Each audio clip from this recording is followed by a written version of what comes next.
It's 7? My clock's off. Good evening, 7 o'clock, we're gonna start the Copper Canyon Town Hall for March 9th, 2026. If you will join me in the pledge to the American flag, please. I pledge allegiance to the flag of the United States of America and to the republic for which it stands, one nation, under God, indivisible, with liberty and justice for all. Honor the Texas flag. I pledge allegiance to Texas, one state, under God, and indivisible.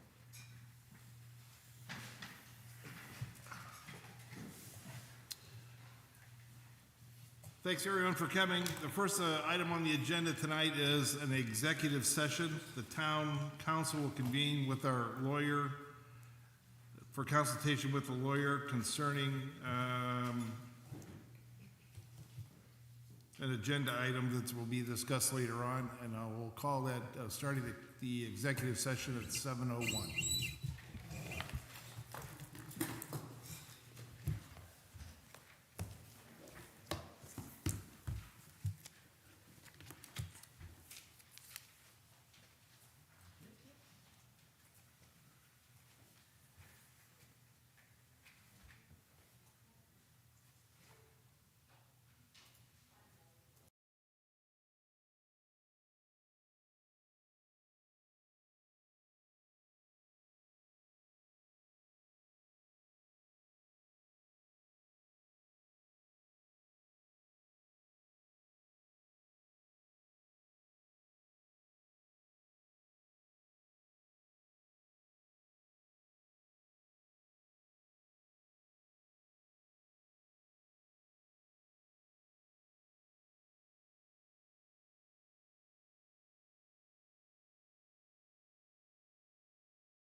Good, Sheila. And we'll close the executive session at 7:15. And is there any action to be taken as a result of the executive session? Mr. Mayor, I move that we approve the terms of the settlement agreement and mutual release related to the cause number 25-11671-431. And is there a second? I'll second. Motion by Councilmember Newton, second by Councilmember Dahl. All in favor, say aye. Aye. All against, say nay. And that's unanimous, 3-0 for approval of the settlement. And let's go to the next item. Public input. Citizens may address the council for any topics they wish that are not listed on the agenda. It's a little different. We're changing the profile around a little bit. The first public input will be for items not on the agenda. Sign up on the sheet over there, get 3 minutes to speak. Is there anybody that wishes to speak at public input? Seeing none, we don't have any, so we'll close public input now. And we'll move to staff, mayor, and council reports and items of community interest. I'd like to start that out if I could. Yes. Troy. And I'd like to give some accolades here and acknowledge the work that the staff's been doing for this last year for us. We've put them through quite a bit of work, Sheila, and Troy, and Colleen, and we only have 3 people working in our office here and stuff. And on top of all that work, Troy has completed the Texas Certified Public Manager Program run by the Texas State University. Yes, that's correct, Mayor. It's been an interesting program. It was about a year long. We met every month, either in person or via Zoom. Texas State puts this program on around the state. We had about 32 folks in our class, I think another 25 on the campus itself. So it's a pretty extensive program. And so we're wrapping it up and went to the last class last month and turned in all my assignments. So we're good, excited. I can't tell you, that's a lot of work on his own time, doing his own thing there and stuff like that. And his scores were tremendous, I'll say that he had on the test. So with that, I say congratulations. Good job, Troy. Thank you, Mayor. I appreciate it. And I'd also like to announce that he's going to have a new title. It's going to be town manager, not town administrator. So he's moving up a step as far as town manager goes in the state of Texas. Congratulations, Troy. Appreciate it, Mayor. Thank you very much. It's been a pleasure. Yeah, you have to wear a tie. Yes, got a suit and tie now. Got to suit up. Anyways, thanks for that, Troy. Appreciate it. And Sheila, of course, thanks for all your work, and everything too. You're doing just a great job as far as I'm concerned.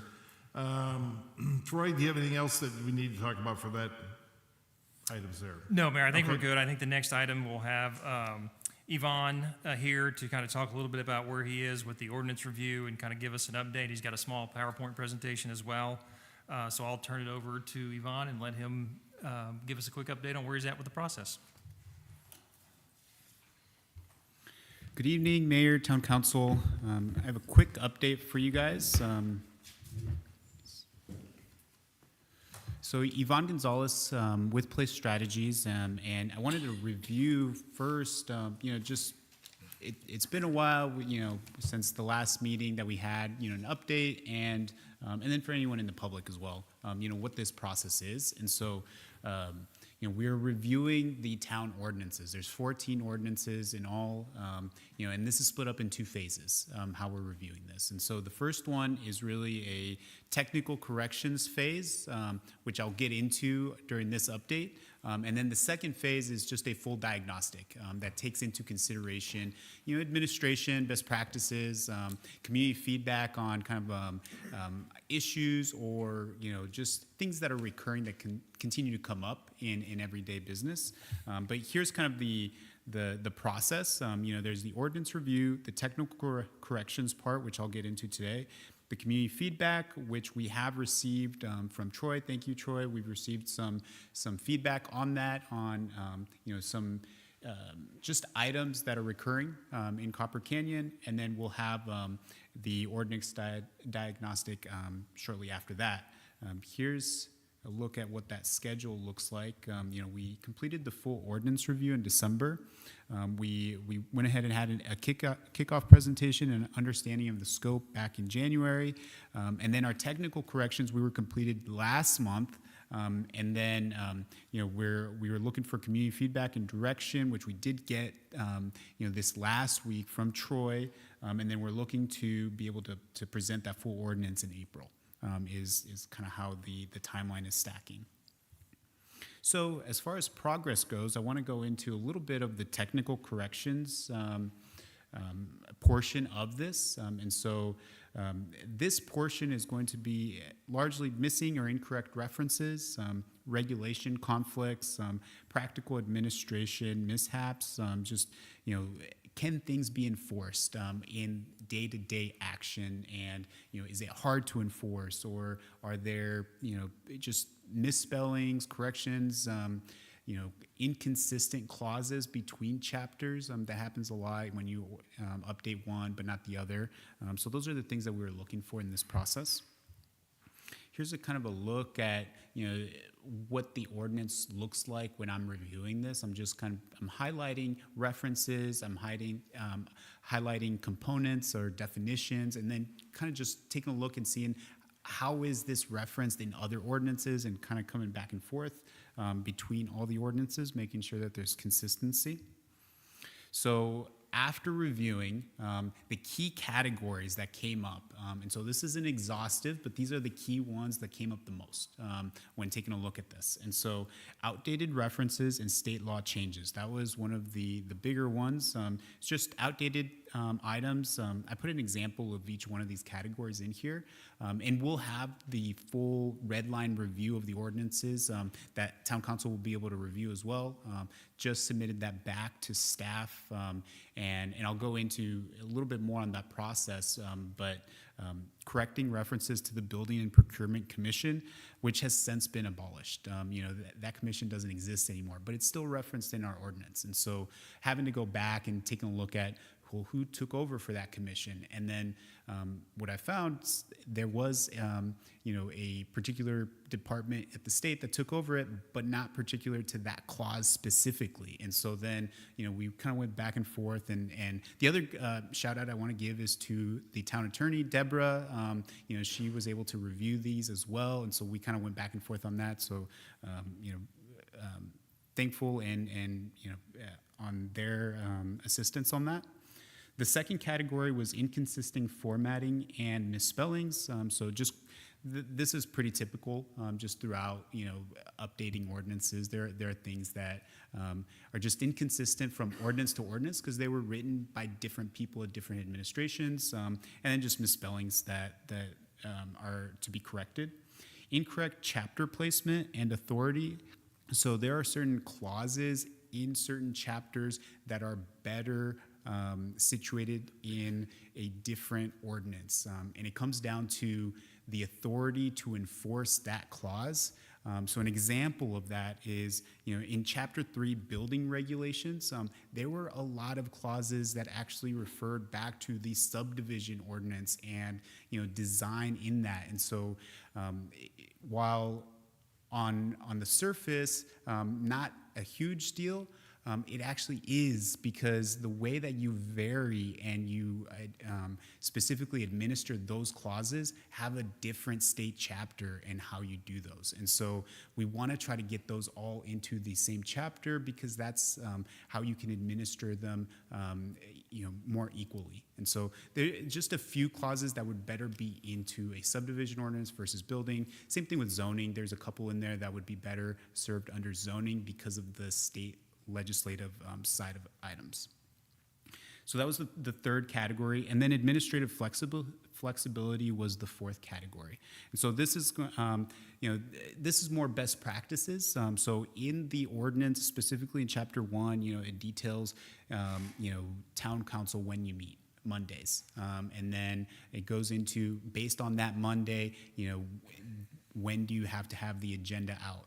Well, basically, in order to be more future-proof, best practices, you basically have that the the amount of time that you need to post the agenda, 72 hours, and try to make it more based on the minimum requirements, so that if you have an emergency session on a Wednesday, then the agenda items are 72 hours prior to that, not necessarily that previous Thursday. And so just future-proofing some of it, so that it can be more flexible if things were to change ever.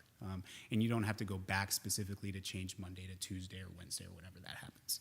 So those are the four main categories that came up. There were more categories, but these were the primary ones. As far as the final red line review, again, like I mentioned, we had the legal team take a look at that. We agreed on the majority of items, and then we reconciled on the couple that we just wanted to have further feedback on. And so all 14 ordinances have been fully reviewed and redlined, and we just got done with the reconciling of the legal review and just submitted those back to Troy.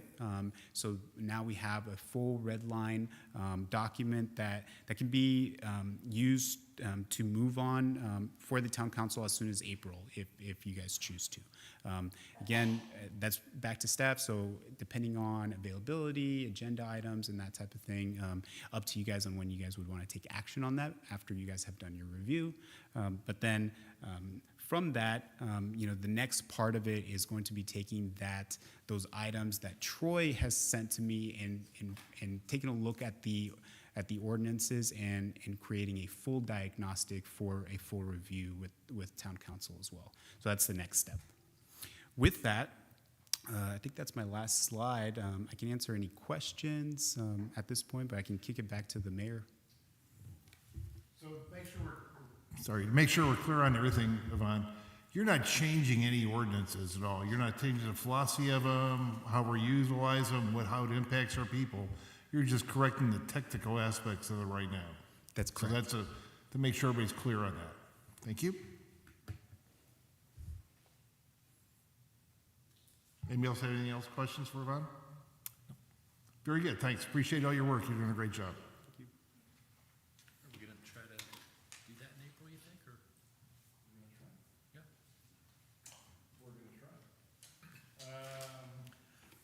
So Mayor, the next item, we Yes, have Safe Build and the fire department here to talk through the updates in the building code. So I'd like to turn it over to Patrick, who's with Safe Build. He oversees all the building officials in our area. So he's going to run through this presentation as well. Good evening. Thank you for your time. So we're here tonight to talk about the adoption of the 2021 ICC codes and also the 2020 NEC. The proposed adoption of the 2021 ICC codes with local amendments applies to residential construction and related systems, modernizes the town's construction standards, establishes nationally recognized minimum safety standards, ensures structural integrity and fire protection, improves mechanical, plumbing, and gas safety, and enhances energy efficiency and durability. Addresses Copper Canyon's wind and climate conditions. Very heavy termite exposure protections have been added since in the last, I believe it's 5 cycles that we're moving from. Also some engineered foundation requirements and enhanced gas piping testing standards. The impact on the builders and contractors: they must comply with the updated 2021 standards, aligns with the surrounding communities, and provides clarity during plan review and inspections.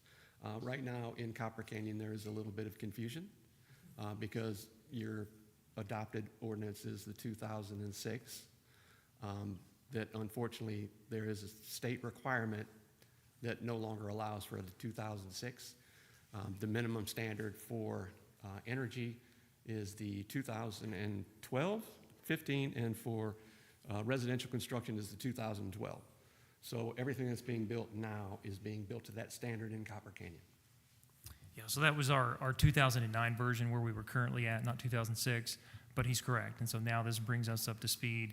And if you guys recall, the fire department and Councilmember Dahl had been working on the fire code, but we wanted to make sure they were working in conjunction with each other. So during this process, as we were updating this, or Safe Build was working on this for us, they also checked, because the ESD also uses Safe Build from a fire code perspective as well. And so they partnered with them, and then they worked together to make sure everything referenced correctly as well. So this is 2025. We've been building in Copper Canyon on 2006. 2009. Married into 2009 building codes? Correct. So we're fixing that. Yes. This council's fixing that, hopefully. Yes, sir. Okay, very good. Which were not enforceable? Did I understand that comment right? Well, there was a state law Right. instituted that would no longer allow the 2009 for energy and residential construction, which is predominantly Copper Canyon's all residential. So we had no enforceable code, We're fixing it. Well, you am I default to the, understanding that correctly? Right. you would default to the state minimum. So the Right. state Okay, minimum, gotcha. state minimum was 2015. Gotcha. Yep. Thank you. So the impact on your homeowners, safer new homes and major renovations, improved structural and fire protections. I'm sure Mon will want to address that a little bit more. Long-term durability and property value protection. And there are no retroactive requirements for existing homes. This is only going to apply to homes permitted from whenever you adopt this moving forward. Benefits to the town, legally defensible, up-to-date standards, reduced risk and liability exposure, alignment with statewide best practices, and supports long-term community resilience. In conclusion, it just modernizes residential construction standards, strengthens public safety, protects your residents and their property values, and is a proactive investment in the town's future. So Mayor, so this is, as you know, timing is pretty critical. So as you guys know, Copper Knolls Estates has 17 lots on it. Awney Ranch has 22. So I think the timing on this is pretty paramount as well. So And we have several other single lots and 4 lots together that are going into town here. We're having a lot of new lots coming in, new construction this year alone. Yeah. Very good. Thank you very much. Council members, anybody else have any questions? Okay, thank you. Okay, thank you. And then also, you guys have heard a presentation from Mon and his team as it relates to the fire code. I just opened it up if you guys had any questions related to that for him, that he could come up and speak to that. But I think we've, I would like to thank our Division Chief Mon for driving the bus on this for us. So that was a big task. Thank you. And nicely driving the bus too. We appreciate that. We know we held you off for a little bit here, but we're getting it together for you. You finally got it done. So, all right, very good. Appreciate that. Troy, that takes care of item number 7? that is correct. Okay, we'll move on to number 8, staff reports.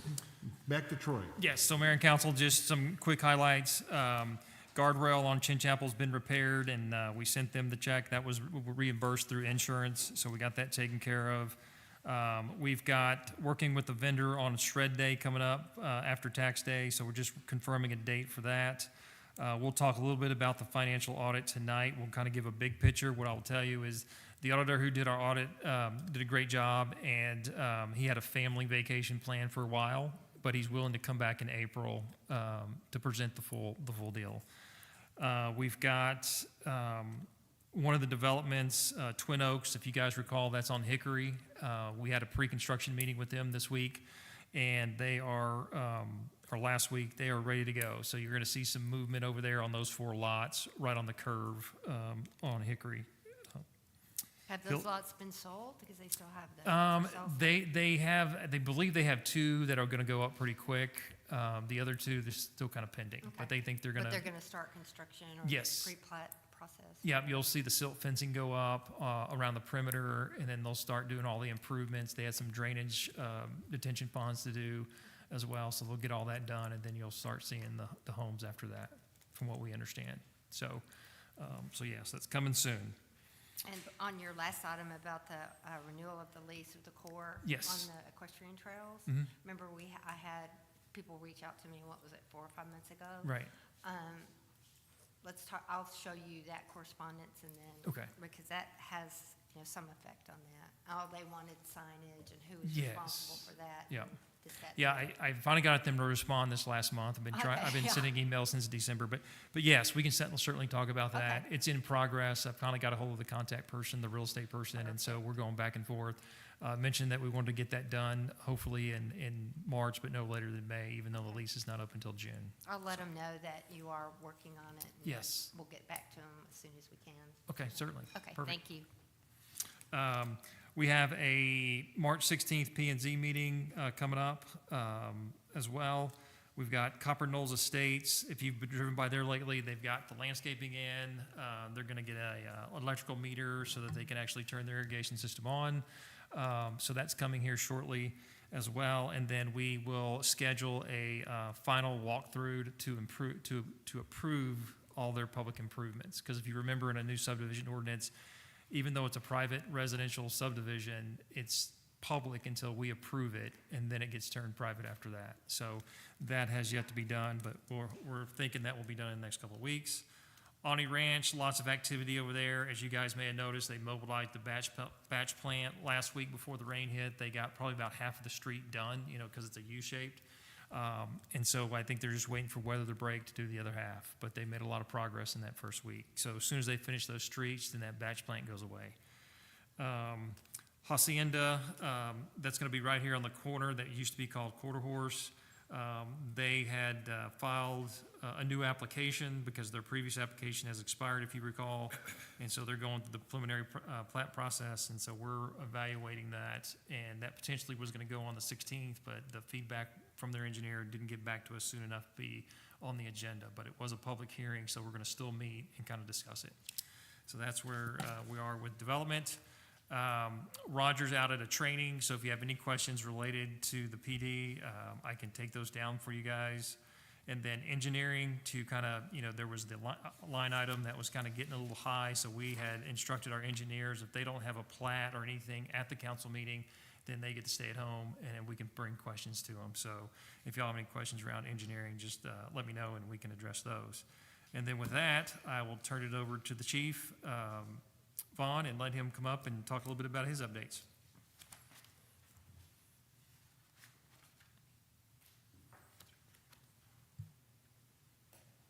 Evening, Mayor, Council.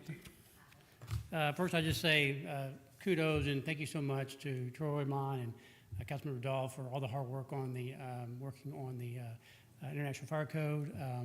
If you don't know, you're probably wondering why is it like 21? Most towns do stay about a cycle behind. They do renew them every 3 years. There is a new 2024, and you say, well, 2024, we're in 2026. So those are international codes that are both for United States and Canada. They go to your local COGS and they get reviewed and the fire marshals, and so there's usually recommendations to get out. And so what you're getting is what's recommended for the DFW Metroplex.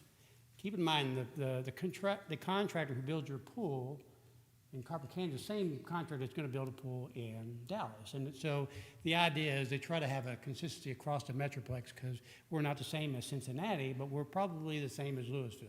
So you get the idea. So I didn't want you to worry that 2021 seems like we're behind. You're really not that far behind. 24 is starting to come out, but usually people wait till the 27 comes out, then they'll start getting into the 24. This puts you up to speed with all of your neighboring towns, so you're in a good place. So I don't want you to worry about that. Some of your eyes were going 21, 21. So I want to make sure you understand that.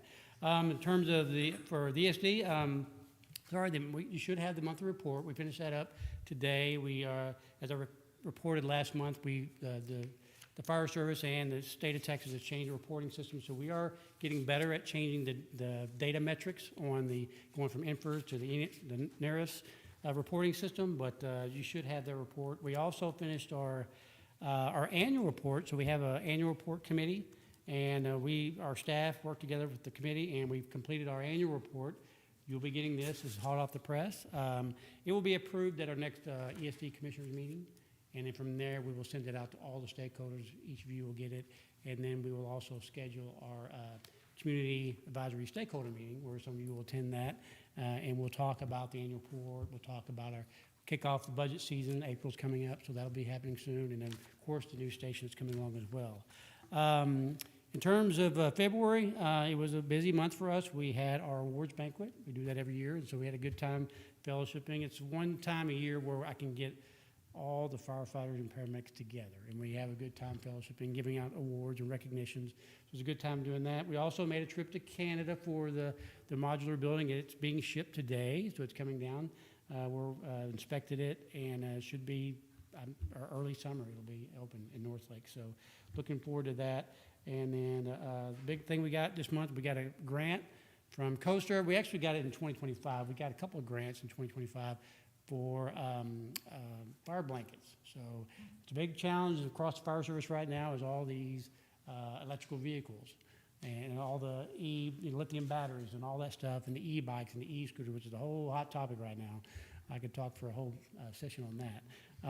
But it is a big topic, and so is one of the, the fire service has to adapt to technology as it's being implemented in society, and so we're having to deal with that. So one of the defensive measures we can do is to put these fire blankets over it to kind of keep the fire at bay until we can actually extinguish it. So we're very thankful, very grateful. We got about $3,000 in grants to buy these blankets for our fire apparatus, and we're very thankful for that. But other than that, I'll stop right there, and I'll take any questions. We can start, we'll take that report and put it in our packet in the future. Yes, we certainly can, yep. Yeah, so this will be approved at our next meeting, and you all get it, and we'll put it in the report. So, Thank you for doing that. Yep, thank you, appreciate it. thank you all very much. And we'll move on to consent items, number 9 here. And consent items are routine administrative in nature, it says. So they usually are voted as a package, and any council member can remove an item should they choose from the listed items in the agenda for this. We have council meeting minutes, special council meeting minutes, our financials for 2026 of February, Ordinance 26003, which is canceling the Copper Canyon general election. As we all know, we have 3 candidates each year up for election, and this year all 3 are running unopposed, so we're canceling our election. One of our newest council members coming up is Miss Nancy Henry. She's with us tonight, and she'll be joining us up here in May, we hope. We get it all done. So that ordinance will be canceling that election process. That'll save us, the town, about $10,000, correct, Troy? And the work order, finishing up with the work order, which we authorized for Berry Trail to fix a long-term drainage problem over there as we work on storm drainage in various areas of the town. So I'll take if there's any other discussion from on the consent items. Without that discussion, we'll go ahead and I'll accept a motion to approve the consent items. I'll make a motion that we approve the 5 consent items as detailed in the agenda. Motion made by Councilmember Dahl, seconded. Do you have a second? I second. Second by Councilmember Newton. All in favor, say aye. Aye. All against, say nay. And that's approved unanimously, 3-0. And now we'll move on to items number 10, items for consideration. And this, once again, now we're going to have anybody that has any public input for any of these items could speak now, and I'll open it up for any public input. I see no public input. Sheila, no public input? No, she's... Okay. I think one of the applicants wants to... Oh, sure, yeah, we're going to head down the road. So let's go, we're going to go through each one, they'll close the public input on each one of the items, and we'll go down to each item in order here. Ordinance 26005, International Building Code and Residential Code. And this will be passing, bringing us up just as we discussed with the Safe Built, about bringing us up from our previous codes of 2006/2009 to where we're at today. And is there any discussion on that subject? Seeing, hearing no discussion, I'll take a motion to accept the ordinance of 26-005, accepting the 2020-21 International Building Code. Oh, boy. I'll make a motion that we accept the ordinance 26-05, adopting the 2021 edition of the International Building Code, the International Residential Code, International Mechanical Code, Plumbing Code, Energy Conservation Code, Fuel Gas Code, and the 2020 National Electrical Code, providing local amendments as set forth in Exhibit A. Motion made by Councilmember Castillo. Do I have a second? I second. Second by Councilmember Newton. All in favor of approving ordinance 26005, say aye. Aye. Aye. All against, say nay. And that's a unanimous vote, 3-0, in accepting Copper Canyon up to today's standards of 2021 International Building Code. Moving to the next item, discussion, consider taking action on 2604, amending Chapter 5, Fire Prevention and Protection, Article 502 Fire Code. So this is once again accepting the fire code we just talked about with the chief there, and Safe Built also brings us up to standards with the rest of the Metroplex, which we've been lacking on that. Very important for all the future houses that are going up. Is there any other discussion relative to accepting the fire code? I hear none, and that's cool. And do I have a motion to accept and pass ordinance 2604, accepting the fire code? I will make a motion that we accept ordinance 26004, amending Chapter 5, Fire Prevention and Protection, Article 5.02 Fire Code. Thank you. Motion made by Councilmember Dahl, and do I have a second? I'll second. Seconded by Councilmember Castillo. All in favor, say aye. Aye. Aye. All against, say nay. And that's a unanimous vote by 3-0, unanimous to accept the 2001 edition of the fire code. And I want to make a personal thanks to Councilmember Dahl also for his hard work and coordination to get this thing to the table. And I know we delayed a lot and stuff, and I would appreciate the fire chief's patience, but we had some other topics we had to handle and stuff. So it's very good that we got these things up to date. Yep. Next item is, we're going to bypass that, no action be taken on that because we already have handled that situation. We're going to go to item number 4, discuss, consider, take action approving Copper Canyon, Texas Annual Financial Report for the year ending September 30th, 2025. Do I have any discussion on that item? I'm going to go to Councilmember Newton. Do you have anything? She's chairman of the Finance Committee.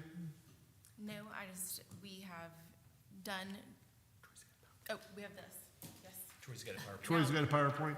Yes, we have our thing now, sorry. We've gone so smoothly through it that I'm almost getting ready to just bypass it. As part of the council's responsibility for financial oversight, we are presenting the Town of Copper Canyon's annual audit this evening. We mentioned before that we have someone that is going to come back and present the audit in more depth.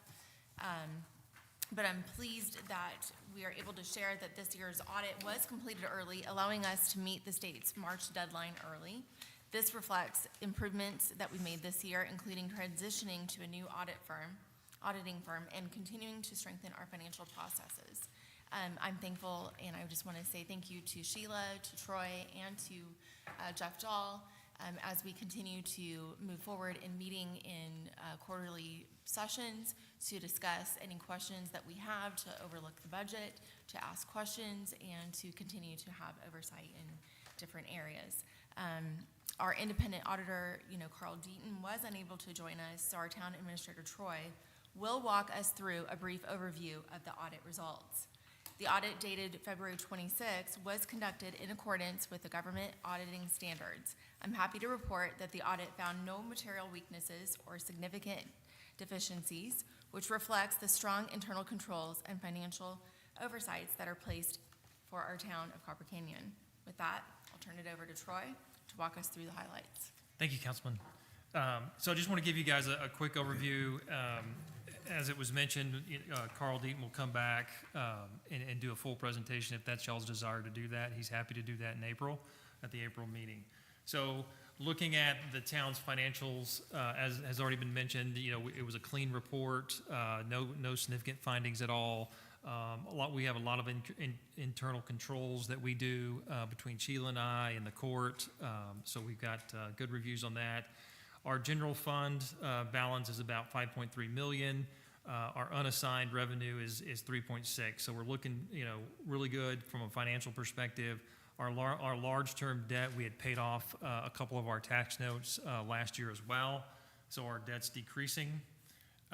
If you look at our capital assets at 6.9 million, that is the depreciated value. So if you look at Copper Canyon Road or Chin Chapel, if we had to replace those roads today, they're going to be more than that. I think the price tag that was given a couple of years ago was about 19 million.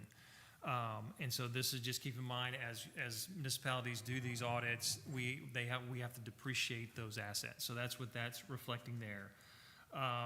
As far as moving forward, when you talk about debt and repairs, future repairs, we are currently having a road assessment done on all of our internal roads. And so we're looking to get that result back hopefully by the end of the month, and we'll present that to you guys hopefully in April. And that'll give you a sense of what roads in Copper Canyon are in dire need, and they'll be prioritized from worst to, these are okay for the next 4 or 5 years. So then we'll have a true sense of, what are some, upcoming costs that we'll need to plan for. I would imagine that the Estates Drive is probably going to be on the list, as well as Blackjack Lane. Those are some of our older roads that we just, has been on the list, but just kept getting bumped down. So those are coming soon. Some other things that we may want to consider as we go into budget season is what do we do with our drainage? I know drainage here in Copper Canyon is a very big issue. And so as these culverts that are being put in that have been here for years and years and years, especially ones under public roads, need to be fleshed out. If you look at the big box culverts that are under Copper Canyon Road as well as Chin Chapel, those things, we're going to have to start addressing those in the near future. As far as debt service, as I had mentioned, our GO bond that's up in 2030, we have a balance of about 672,000 and some change. We have one tax note left, it's about 156,000. And then the last item in 2028 is our lease as it relates to our body cams, our car cams, and all the cameras that we do related to the police department. We lease those because what that allows us to do is during that lease period, they will update those cameras for free of charge. As well, if one of them goes a little sideways, we just switch them out for a new one. So that's all of our debt that we have on the books. And then looking at our history, and you look at our general fund balance, back in 2023, our balance was about 3.9, 2024, 4.3, and then now in 2025, we're at 5.3. You see that trend going up, which is a very good thing. One of the reasons it was a little bit lower in the previous years is because we added and cashed, it was a cash project to add the PD, the parking lot, the patrol cars, so we cash funded all that. And so that's why some of those previous years are a little bit lower, but we have those projects behind us, and we're going to continue to move forward on that. And then we'll have more discussion about that as we get into our budget cycle this year. If you look at what some of the best practices are when people say, how much should we have in the bank? Most cities, when it comes to operating expenses from your general fund, will carry about a 90 to 180 day balance. And so if you look at where we're at, our policy is that we'll carry 180 days, which equals to about 832,000 and some change. Our daily operation costs are about 46,000, or 4,600, and $24. That's what our average cost would be per day. And those numbers are based on the 2025 numbers. So that gives you kind of a snapshot of what our operating is and what we have. And that amount of 832,000 is part of the fund balance that I mentioned in the first slide, that 5.3. Again, I just mentioned, this previous year, we had about 41,000. We're finishing up those improvements. We purchased a police car, and then the public safety equipment, we had that, and that includes some of the lease as well. But that is the overview that I wanted to kind of share with you guys tonight. As Councilmember Noonan mentioned, that this is the first time, I think, since I've been here, that we've finished the audit this early. We're finishing it before we go into budget season, is how it should be done. And I think a large part of that is we switched vendors, and this particular vendor, Carl, that we're using, was pretty adamant, and we were pressuring him to get everything done on time. And so we managed to accomplish that. So I think overall our finances look pretty good, and I would appreciate Councilmember Dahl and Councilmember Noonan keeping us on task on a quarterly basis as well. So with that, do you guys have any questions? Well, I want to comment about what Troy just said about finishing the task on time and ahead of time, actually, and stuff like that. And I want to mention, it's the hard work that's been done, and one of the things I decided when I took over mayorship here is to distribute the financial responsibilities between Councilmember Newton and Councilmember Dahl and Troy. So we have three people that are looking at our numbers and looking at the budget and keeping us on track. And that's, I believe the hard work these guys are doing, working together, is really helping us out a lot and keeping us where we need to be. So thanks, Troy. Thanks, Jeff. And Thanks, Sheila. Janae. Oh, And Sheila Sheila, don't too, of forget course. Yes. But I mean, they're in the budget committee, and so that's the thing. Appreciate all your help. Thank you. Any other questions? I just have two comments I'd like to make real quick. If anybody's interested, on page 38 and 39 in the audit, so Troy mentioned 6.9 million in capital assets. On page 38, it actually lists all of our capital assets in town. It's $21 million, right? It's no small number, and that's why it's really important that we keep our cash reserves up, because anything could happen. You know, if our roads implode, buildings burn down, I mean, we could be on the hook for 21 million to replace all that. Oh, absolutely. So that's a real key point I'm going to point out. The other one was, you know, we've only got 860,000 left in bonds. We're paying an interest rate averaging about 1.75, but our investments are paying 3.54%. So that's good. That's good finance. We're making money off the Yes. money we borrowed. Correct. Right. So good position to be in. And thank you for putting the presentation anything else to together. add? I think we're good. I Think think we're that good. we've covered quite a bit. And like you said, if we want further details, we can obviously have Mr. Eaton come back and further Yep. give a presentation.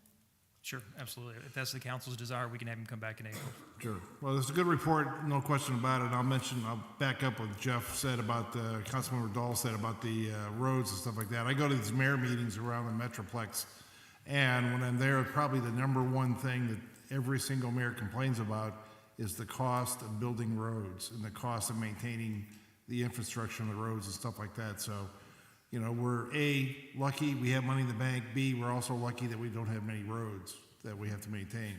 So thank goodness for a small town. But it's still going to cost us when those things come up, and whether they are this year, next year, or 10 years from now. So we have a program. Do you have those? Are we going to show that chart with the pictures? We'll do that in April, because We'll we do that in wanted to get through with the consultant this week with the engineers, Okay. and then tee that up in April. Great. Well, so we have we hired a consultant to analyze our roads. He's done that. We're going to analyze that report and have a report in April for everybody. But we have some priority of roads that we're going to fix, and that's our next project down the road. Okay? Thank you for the reports. Anything else, Troy? Okay. So I'll take any other discussion, please, on the financial report? Without any other discussion, I'll take a motion to accept approve the Town Copper Canyon, Texas financial report for the year ending September 30th, 2025. I make a motion that we approve the Town of Copper Canyon, Texas Annual Financial Report for the year ending September 30th, 2025, and filing with the town secretary as per the local government code, chapter 103.003A. Motion made by Councilmember Newton, on a second. I'll second it. Seconded by Councilmember Dahl. All in favor, say aye. Aye. All against, say nay. I hear none. That's a unanimous decision, 3-0. Next item on the agenda is a public hearing. We're going to open a public hearing at 7:59. And the public hearing is regarding the request by Aaron and Christy Maestas, owners of property on 1011 North Meadow Court, Copper Canyon, for an exception to the town zoning district regulations. Any public input on that issue? You can if you want to. State your name, please, and your address. You know I just did. Aaron Maestas. I'm here with my wife, Christy. We live at 1011 North Meadow Court. I have some documents to share if I can. I don't know if I need to do it beforehand, but I think it will give just kind of a timeline of what I'll talk about. And I do know I'm the last, I'm keeping us from going home, so I'll make it quick.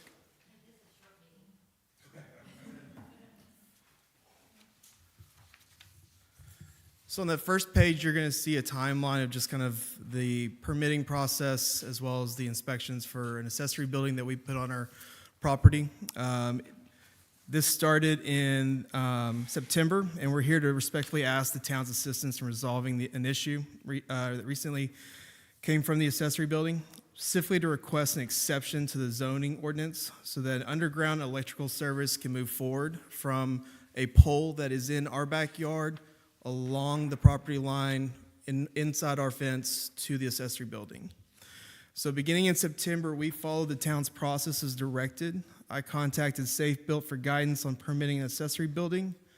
I was told a site plan and building plans were required, which I submitted on October 3rd, clearly stating the structure was a separate metal shop. Additional requirements were introduced along the way. We needed to include a homestead exemption from Denton County Appraisal District. So we provide that on the 6th. And then, on October the 6th. And then we were also then asked to provide full engineering reports, including the foundation plans, electrical plan, the structure itself because of the height. And so that took us about a month and a half to get an engineer brought on to then be able to provide all those plans to us. On December 9th, the permit was approved. The slab inspection passed on December 17th. And then on February 6th, both the final building inspection and the electrical were passed and released. That same day, Safe Built emailed both myself and CoServe instructing the electrical service could be released. And then about 2 weeks later, on February 19th, I get a phone call, and we were informed we were no longer able to proceed with the electrical service of having CoServe installed in the back of our yard. This late reversal creates a significant hardship for us. In speaking with our electrician, to retrofit everything to point back to the house is about $20,000. Also, if you think about a size of our house, which is 2,200 square feet, we have a pool that was built along with the house in 1983. Those panels can't support an accessory building. So when we went through this process, we were doing a separate panel because two reasons. One, the size, but then I was also informed that by having it separate, the emergency personnel can actually disconnect it quickly or turn off the switch on the back of the property fairly quickly without having to go up to the house and look for it on the house itself. The reason really just is for this exception is because if this would have been addressed earlier during the permitting process, we could have been able to make adjustments on the plan. Now that it's already done, I'll have to reverse it and then again do the retrofitting. So during the final inspection, I want to highlight that this request does not impact the neighboring properties. It does not change the land use and does not introduce overhead lines. It'll be 100% inside, underground, across the back of our property. And with that context, I respectfully ask the council to grant exception to the town's general district zoning regulations to allow CoServe to install an electrical service and separate meter to the building.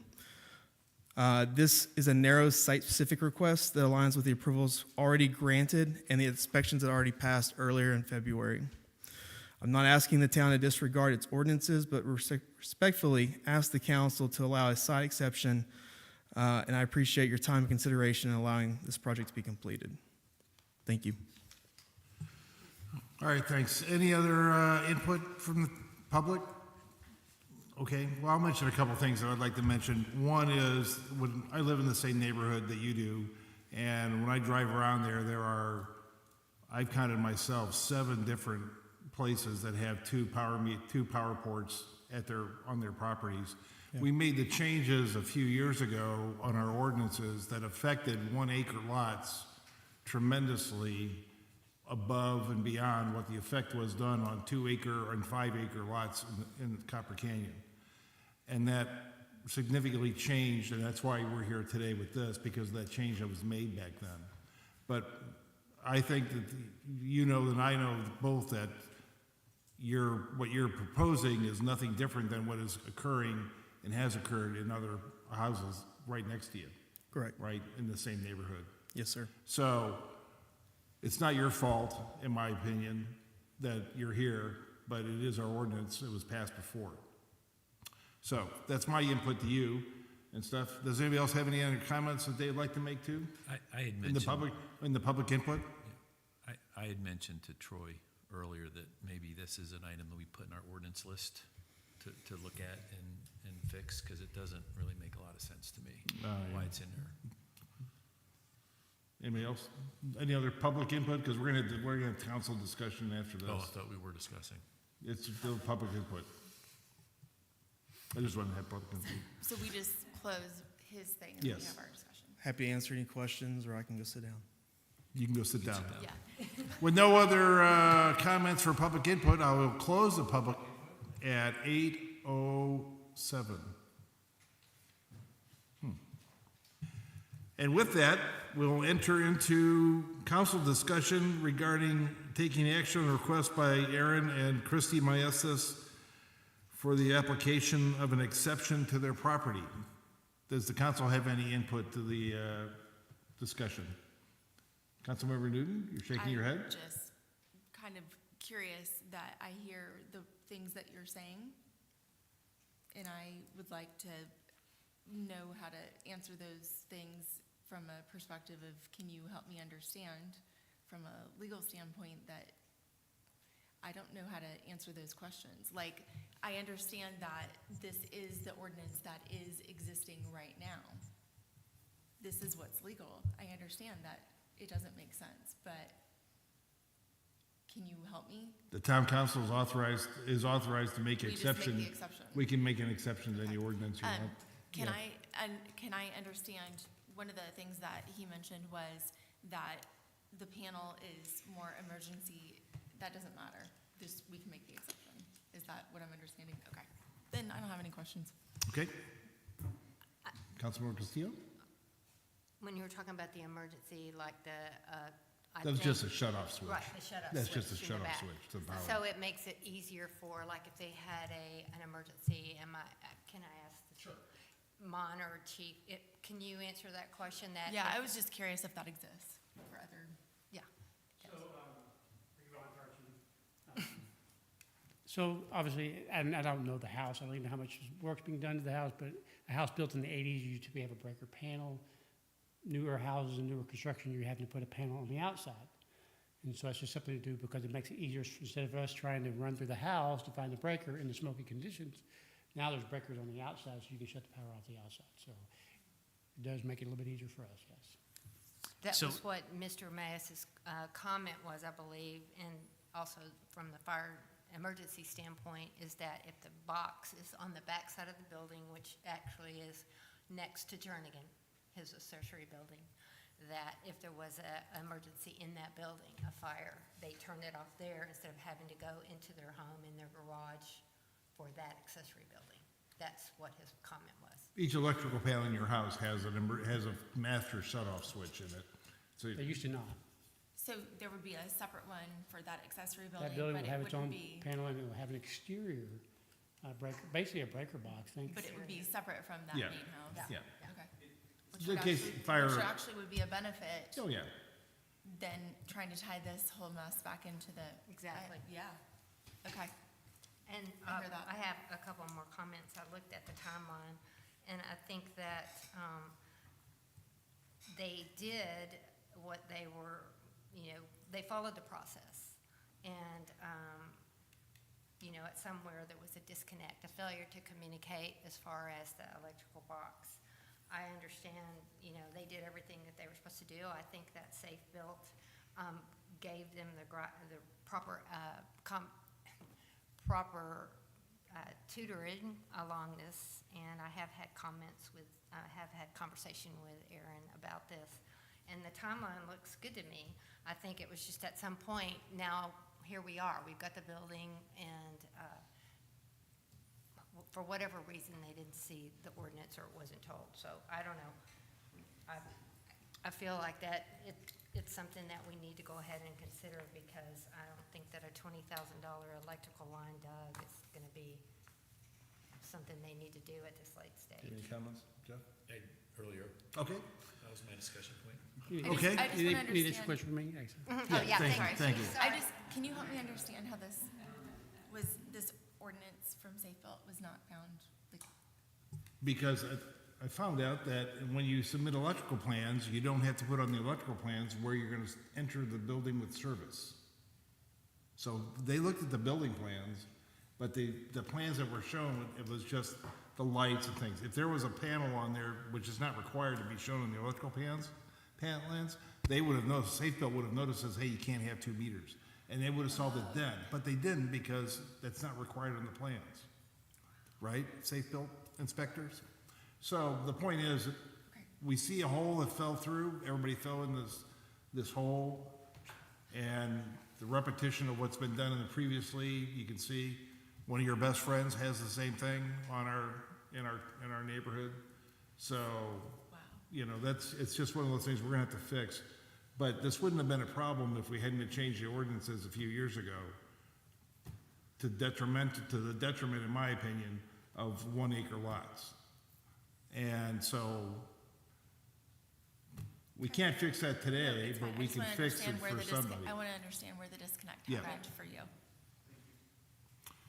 So with that, I think we'll end the discussion on this subject, and I'll ask for anybody has any motion for the permission for an exception to the town council's general district zoning regulation, Article 4, our authority ability under 4-104F12. I'll make a motion that we approve the request from Aaron and Christy Maessis, owner of the real property located at 1011 North Meadow Court, for an exception from the town council, from the town of Copper Canyon General District Zoning Regulation, Article 4, Section 4-104, allowing the installation of an underground electrical service to provide a separate utility meter for an accessory building on this property, which does not serve the principal residential dwelling. Motion made by Councilmember Castillo, second by anyone? I seconded. Seconded by, Wait on me. huh? I said, wait on me. Seconded by Councilmember Newton. All in favor say aye. Aye. All against say nay. It's unanimous exception granted. 3-0 unanimous decision. I'll mention one thing about this. The importance of doing this process, and I know it was a bad process we had to put you through, but it allows you to have legal documents for you on your house if you ever decide to sell it within ordinance exceptions, and that way you won't have any problems 5, 10, 15 years from now or whenever you decide to sell your house. That's the import of doing this process the way we had to do it. Sorry. And I also want to say thank you, Yeah. and thank you for your patience, because I do want to understand from a legal standpoint, because we are all legally bound by the things that we're voting for. And so it's important that we understand what we're voting. I mean, I have a variance on our house that I had to get many, many years ago for the very same reason. So, anyways, Can we Please. capture this item for the ordinance discussion? Yeah. yes. Okay. Yes, please. Thank you. That finishes the item. Discussion of future agenda items. Any council member can bring up an item that they may want on a future agenda item. One was just brought up by Councilmember Dahl. We'll work on that issue and making sure we get that straightened out. Does anybody else have anything else they'd like to bring forward on the future agenda items? Hearing none, we'll move to, I'll take a motion for adjournment. I motion that we adjourn. A motion by Councilmember Newton, second. Second. Councilmember Castillo. And I'll take a vote to adjourn the meeting at 8:15. Yay. Yay. That's unanimous. Are you a yay? Are you a Ms. yay? Newton? Ms. Newton, 3-0, unanimous decision. The meeting is adjourned.